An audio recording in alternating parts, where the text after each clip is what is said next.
तो बिहार में लोक जनशक्ति पार्टी रामविलास के अध्यक्ष चिराग पासवान और कांग्रेस नेता रंजीत रंजन के बीच हालिया बयानबाजी ने राज्य की राजनीति में हलचल मचा दी है।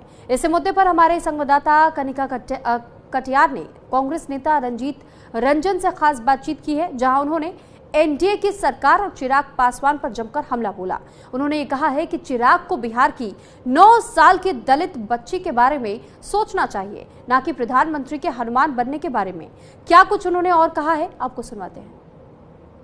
कांग्रेस पार्टी की वरिष्ठ नेता और राज्यसभा सांसद रंजीत रंजन है इस वक्त मेरे साथ बातचीत के लिए। आपने मुजफ्फरनगर की एक घटना का उल्लेख किया अपनी प्रेस कॉन्फ्रेंस में, जिस तरह से एक बच्ची के साथ बलात्कार की घटना हुई, और उस घटना को लेकर क्या कहना चाहेंगे, क्योंकि लगातार हम देख रहे हैं कि ऐसी घटनाएं केवल बिहार नहीं बल्कि देश के कई अन्य जिलों में, अन्य राज्यों में भी होती है, लेकिन बिहार में लगातार क्राइम जो है वो बढ़ता हुआ नजर आ रहा है। क्या कहना चाहिए? देखिए, उसकी वजह है कि आपके महत्वपूर्ण मुद्दे क्या है।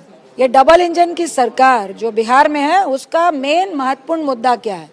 ना उसका लॉ एंड ऑर्डर का महत्वपूर्ण मुद्दा है, ना ही वो युवाओं को रोजगार देने को मुद्दा मान रहे हैं, ना ही महिलाओं को आर्थिक समृद्ध करने के लिए मुद्दा बना रहे हैं, और ना ही बच्चों की सुरक्षा दे पा रहे हैं।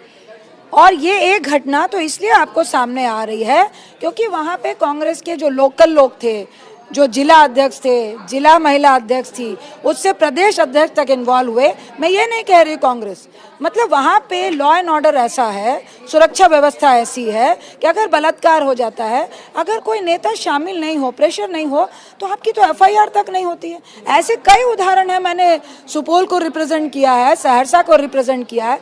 वहाँ पे 2.5 से 16 साल की बच्चियों का कई जगह पे रेप होता है, जिसको गांव के लोग ही दबा देते हैं। अरे भैया, वो सरकार का आदमी है, ये तो सामने आ गया। वो दलित बच्ची है, आप दलित की बात करते हैं, आप उनकी सुरक्षा की बात करते हैं, उसको समृद्ध करने की बात करते हैं, लेकिन उसकी एफआईआर तक तो आपका थाना ले नहीं रहा है। वहाँ पे लाठीचार्ज हो रहा है। आप स्वास्थ्य की बात करते हैं, आप डबल इंजन की सरकार में एम्स की बात करते हैं, लेकिन आज भी जो कांग्रेस का एम्स जो दिल्ली में दिया हुआ है, इलाज कराने तो यहीं आना पड़ता है। एम्स में उस बच्ची के साथ जघन सिर्फ रेप ही नहीं हुआ, उसका गला रेता गया, 20 जगह पे वो चाकू के निशान है, उसको ईंट भट्टा में फेंका गया, एम्स में रेफर किया गया, तो मल्टीपल डॉक्टर की जरूरत थी। एम्स कह रहा है कि डॉक्टर छुट्टी पे है। सवाल ये भी है कि बीजेपी की सरकार है, वहाँ पे गठबंधन की सरकार है, एनडीए की। लगातार प्रधानमंत्री जब जब मंचों पे जाते हैं वो कहते हैं कि हम आधी आबादी को मजबूत करने की कोशिश कर रहे हैं। आपको लग रहा है कि कहीं ना कहीं उनकी कथनी और करनी में बहुत बड़ा फर्क है? बहुत बड़ा फर्क नहीं है, यह सच्चाई है। वो आधी आबादी को मजबूत नहीं कर रहा है, वो अपनी भाजपा पार्टी को सिर्फ मजबूत करने का काम करते हैं। वो बिहार में भी जाके सिर्फ अपने आप को वोट दिलाने के लिए मजबूती की बात करते हैं।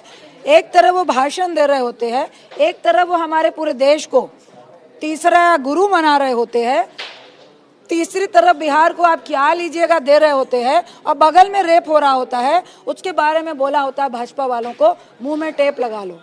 दलित की रेप की बात हो तो मुंह में टेप लगा लो, सरेआम गोली चल रही हो तो मुंह में टेप लगा लो, अगर युवा पूछे कि नौकरी नहीं मिली तो मुंह में टेप लगा लो। सिर्फ मोदी साहब के जुमलों को सुनो, ये उनकी सरकार है। मुझे लगता है इस बार बिहार उनको, बिहार की जनता, बिहार का युवा और बिहार की महिलाएं उनको बेहतर तरीके से जवाब देंगी। एक और सवाल, शुक्रिया हमसे बातचीत करने के लिए। साफ तौर पे चिराग पासवान को लेकर अब कांग्रेस पार्टी हमलावर है कि कहीं ना कहीं बिहार में चिराग अगर जनता के हनुमान बनेंगे तो फायदा है, नहीं तो नहीं। कैमरा पर्सन आकाश के साथ मैं कनिका, न्यूज़ इंडिया दिल्ली।